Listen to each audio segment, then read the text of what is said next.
ஒரு கார்த்திகை மாத கருக்கிருட்டு. செங்கல்பட்டிலிருந்து படப்பிடிப்பை முடித்துக்கொண்டு எம்ஜிஆர் அவர்கள் நடுநிசி 12 மணி வாக்கில் காரில் வந்து கொண்டிருக்கிறார். கண் விழித்தவாறே தனது காரில் எம்ஜிஆர் அவர்கள் வந்து கொண்டிருந்த பொழுது வழியில் போலீஸ் உடையில் நின்ற ஒருவரை பார்க்கிறார். எம்ஜிஆர் அவர்களின் கார் அவரை கடந்து செல்கின்ற போது எம்ஜிஆர் அவர்களின் நெஞ்சில் பொறி தட்டுகிறது. ஆள் நடமாட்டமே இல்லாத இந்த அர்த்த ராத்திரியில் அந்த போலீஸ்காரர் பஸ்ஸுக்காக காத்து நிற்கிறார் என்பதை எம்ஜிஆர் அவர்கள் புரிந்து கொள்கிறார். உடனே தனது டிரைவரிடம் காரை நிறுத்த சொல்கிறார் எம்ஜிஆர். கார் பின்னோக்கி வருகிறது. போலீஸ்காரரின் அருகில் காரை நிறுத்தி கதவை திறந்து ஏறுங்கள், எங்கே போக வேண்டும் என்கிறார் எம்ஜிஆர். பரவாயில்லை, நான் பஸ்ஸிலே வந்து விடுகிறேன் என்கிறார் அந்த போலீஸ்காரர். நேரமாகிவிட்டது, இனி இந்த ரூட்டில் பஸ் கிடையாது, ஏறிக்கொள்ளுங்கள் என்று எம்ஜிஆர் அவர்கள் வலுக்கட்டாயம் செய்ய போலீஸ்காரர் வேண்டா வெறுப்பாக ஏறுகிறார். காரின் உள்ளே லைட் போட்டு சாப்பிட்டீங்களா என்று கேட்டுக்கொண்டே தனது சீட்டுக்கு பின்னால் இருந்த பிஸ்கெட் பழங்களை எடுத்து கொடுக்கிறார் எம்ஜிஆர். இப்படி ஓசியில் பயணம் செய்வதே எனக்கு உடன்பாடில்லை. இன்னும் நீங்கள் உண்ண சொல்லி வேறு என்னை இழிவுபடுத்தாதீர்கள் என்று போலீஸ்காரர் மறுக்கிறார். எம்ஜிஆர் அவர்கள் பூரிக்கிறார். இருப்பவனிலிருந்து இல்லாதவன் வரை படித்து பதவியில் இருக்கும் எத்தனையோ பேர் எனக்கு அது வேண்டும் இது வேண்டும் என்று எம்ஜிஆர் அவர்களிடம் வேண்டியதை பெற்று செல்கிறார்கள். ஆனால் சாதாரண பொறுப்பில் இருக்கும் இந்த போலீஸ்காரரின் நேர்மை எம்ஜிஆர் அவர்களை மெய்சிலிர்க்க வைத்துவிட்டது. எம்ஜிஆர் அவர்களின் கார் கத தூரத்தில் வந்து கொண்டிருந்தாலும் காரின் நிறத்தையும் ஒளியையும் மனம் கமலும் ஓடிக்கான் வாசனையையும் வைத்து இது எம்ஜிஆர் அவர்களின் கார் என்றும் கார் சென்ற தடத்தை தொட்டு வணங்குகின்ற அளவுக்கு புகழுடன் திகழ்ந்த நேரம் அது.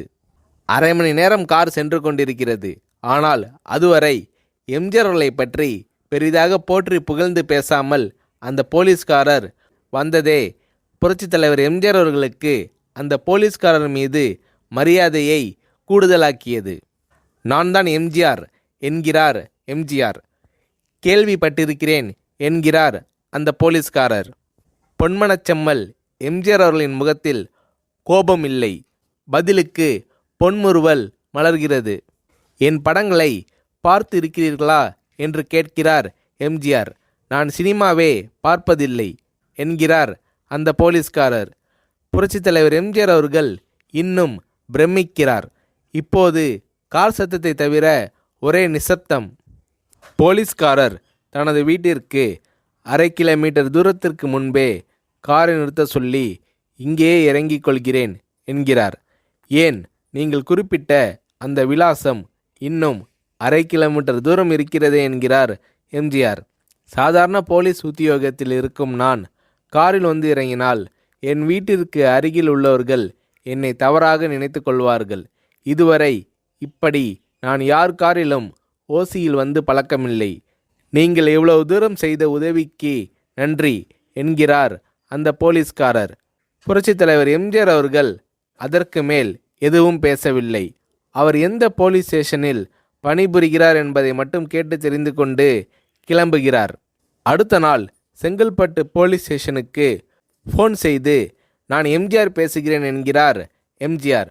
ஃபோனை எடுத்த டிஎஸ்பி உதறலோடும் உற்சாகத்தோடும் தலைவரே வணக்கம் என்கிறார். இரவு சந்தித்த போலீஸ்காரரை பற்றி விசாரிக்கிறார் எம்ஜிஆர். அந்த டிஎஸ்பி சொல்கிறார், நீங்கள் குறிப்பிடும் அவர் இன்று விடுப்பில் இருக்கிறார். அவர் கையூட்டு வாங்காதவர், கடமை தவறாதவர், காவல்துறையின் நேர்மைக்கு இவரே இலக்கணம். வெற்றிலை பாக்கு, பீடி, சிகரெட் போன்ற போதை வஸ்துக்கள், நாடகம், சினிமா போன்ற பொழுதுபோக்கு அம்சங்களையெல்லாம் இவர் அறியாதவர்.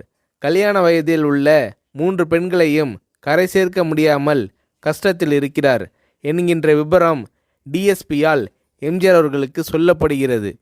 அவரை நாளை என் தோட்டத்திற்கு வர சொல்லுங்கள் என்கிறார் எம்ஜிஆர்.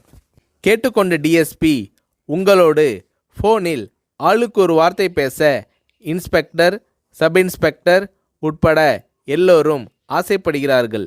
ஃபோனை அவர்களிடம் கொடுக்கலாமா என்கிறார். எம்ஜிஆர் அவர்கள் கொடுங்கள் என்கிறார். பேசுகிறார். அந்த போலீஸ் ஸ்டேஷனே புண்ணியம் பெற்றதாக மகிழ்ச்சி அடைகிறார்கள் அந்த போலீஸ்காரர்கள். மறுநாள் அந்த போலீஸ்காரர் ராமவரம் தோட்டத்திற்கு அழைத்து வரப்படுகிறார். அவரிடம் பேப்பரில் மடித்த பெரிய பணக்கட்டை கொடுத்து, இதை வைத்து உங்கள் பெண்களின் கல்யாணத்தை நடத்துங்கள் என்கிறார் எம்ஜிஆர். போலீஸ்காரர் மறுக்கிறார். நான் ஏதாவது உங்களிடம் காரியமாற்ற சொல்லி அதற்காக கொடுத்தால் அது தவறு. என்னால் ஆக வேண்டியது உங்களுக்கும், உங்களால் ஆக வேண்டியது எனக்கும் எதுவும் இல்லை.